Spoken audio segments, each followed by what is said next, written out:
Fakta manusia zikir bereat. Bab 17 Zikir nafas. Memang, hidup disponsori oleh Allah Ta'ala dari Jauhar Basita dan dibagi menjadi 4 tahap. Nafas pertama, kedua anfas, ketiga tanapas dan nupus keempat. Sesungguhnya barang siapa tidak menemukan zikir nafas, maka mereka tidak akan bisa menyelam ke dalam makam Sholahud Daim, yang merupakan pemeriksaan total, nyata, terhadap seseorang yang akan menjadi batinnya selama sisa hidupnya, baik pada masa ibadah atau dalam keadaan kendur sepanjang hidupnya dan mereka yang belum sampai ke makam Sholahud Daim. Maka selama waktu itu mereka tidak akan mencapai martabat nafsu dalam hidupnya. Karena kehidupan dimasukkan ke dalam tubuh manusia dari rahim ibunya, lahir ke dunia sampai menghembuskan napas terakhir, maka selama waktu itu napasnya tidak segera berhenti zikir ke diri-diri, Tuhan alam semesta, dan tidak dapat dikendalikan oleh indera manusia.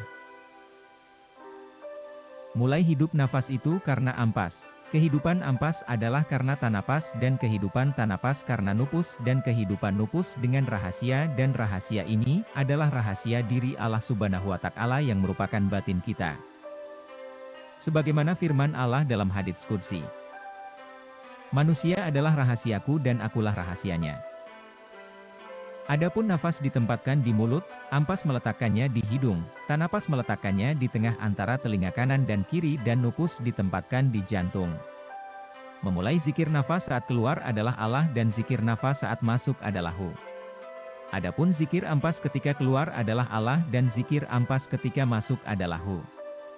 Dengan demikian, zikir tanapas adalah tetap diam dengan Allahu saja.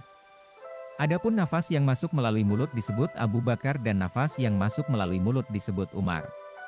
Memulai nafas yang mencapai kepala disebut Jibrail dan nafas di mulut disebut Nabi. Adapun nafas yang mencapai mata bernama Mikail dan nafas yang berfluktuasi dari pusat ke halkum bernama Othman dan memulai pekerjaan nafas naik turun disebut Ali. Memulai nafas yang mencapai pusat disebut Israfil dan nafas yang mencapai hati bernama Israel. Adapun seperti yang ditegaskan sebelumnya, nafas adalah kehidupan tubuh kita dan dialah yang benar-benar tubuh kita yang sempurna dan tidak binasa. Dan memang, itu adalah hati nuruni yang merupakan nilai Allah Subhanahu wa Ta'ala, dan tanapas adalah diri sejati yang diam di puat yang menerima Ahmad dan nupus adalah rahasia nyata yang afaal untuk zat Allah SWT. Memang, asal-usul nafas adalah dari alif. Asal-usul ampas adalah dari garis alif hamzah di atas, asal tanapas dari garis alif hamzah di bawah dan asal nupus dari alif hamzah dari barisan depan. Maka mulailah zikir rahasia nafas adalah A, 2, UU. Sayugya diingatkan bahwa salah satu cara untuk mendefinisikan diri kita adalah dengan mengetahui tentang nafas. 1. Nafas adalah keadaan masuk dan keluar dari tubuh manusia. 2. Ampas yaitu keadaan masuk dan keluar dari tubuh manusia. 3. Tanapas adalah keadaan keluar ke dalam tubuh manusia. 4. Nupus yaitu keadaan batin tidak keluar baik kanan maupun kiri, tidak turun, maju dan mundur yaitu alif pada tubuh manusia yang menutupi tubuh manusia. Maka barang siapa yang mengetahui ilmu nafas dalam dirinya yaitu asal-usulnya, tempatnya, kehendaknya, perkataannya, maka dijamin oleh Allah bahwa dia tidak binasa dan tidak ada kehidupan yang diceraikan dari tubuhnya, dan ini memang pakaian para nabi dan wali Allah yang agung. Adapun nafas seorang anak dalam rahim ibunya, tidak keluar dan tidak masuk dalam, yaitu tidak melalui hidung dan mulut dan hidup terus-menerus memuji Allah. Memang, tujuan utama mengetahui dan mengamalkan zikir nafas adalah untuk memastikan bahwa gumpalan darah kotor yang menjadi tempat istana iblis, yang terletak di ujung bawah hati kita, hancur dan seorang nur kalbi muncul di hati kita. Karena tanpa kalbi manusia tidak mungkin bisa mengenal dirinya sendiri dan mengenal Allah Subhanahu wa Ta'ala. Oleh karena itu sudah menjadi kewajiban kita untuk mengenal diri sendiri dan makrifat bersama Allah SWT mengenal penuh zikir nafas. Adapun zikir nafas dibagi oleh tasawuf para menjadi 5 bagian. 1. Zikir keluar, Allah. 2. Zikir di hu. 3. Zikir masuk dan keluar, hu Allah. 4. Zikir masuk dan keluar, Allahu 5. Zikir rahasia nafas, A, 2, U. Namun pada bab ini saya hanya ingin membahas 2 zikir yaitu zikir Allahu dan zikir hu Allah yang merupakan zikir paling populer di kalangan anggota tasawuf. Cara mengamalkan zikir Allahu dan Hu Allah adalah sebagai berikut.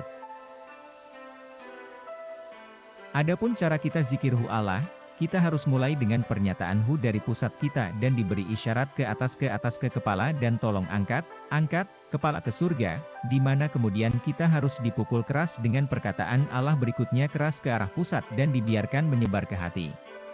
Tolong ucapkan kata-kata Hu Allah dengan cerah, perlahan, jangan berpuasa, dan ikuti mahraj dengan benar.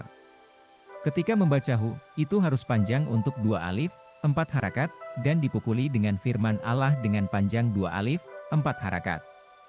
Tahan napas Anda sampai Anda bisa, katakan sebanyak mungkin dalam satu tarikan napas. Pada awal mula, zikir harus dibuat nyaring di mulut, tetapi kemudian secara bertahap diperlambat sampai mulut tertutup, tidak terdengar di mulut, dan zikir Allah ada di hati saja. Dan zikir sebanyak yang Anda bisa dan melakukannya dalam istiqamah. Adapun cara-cara kit zikir nafas Allahu, kita harus mulai dengan pernyataan Allah dengan panjang 2 alif, 4 harakat, dari pusat naik ke kepala dan dong kepala ke arah langit. Dan kemudian diucapkan dipukuli dengan keras di pusat dan dikeringkan ke hati kita. Ketika mengucapkan Hu itu harus 2 panjang alif sesuai dengan makrajnya. Tolong tahan napas, sehingga kita bisa menyebut Allahu beberapa kali dalam satu tarikan napas. Seperti halnya zikir Hu Allah. Pada awal zikir, itu harus dilakukan dengan nyaring di mulut tetapi kemudian diperlambat sehingga tidak terdengar di mulut dan zikir di hati saja dan lakukan sebanyak mungkin dan dalam istiqamah. Insya Allah, saya pikir itu cukup untuk berbicara tentang bab ini.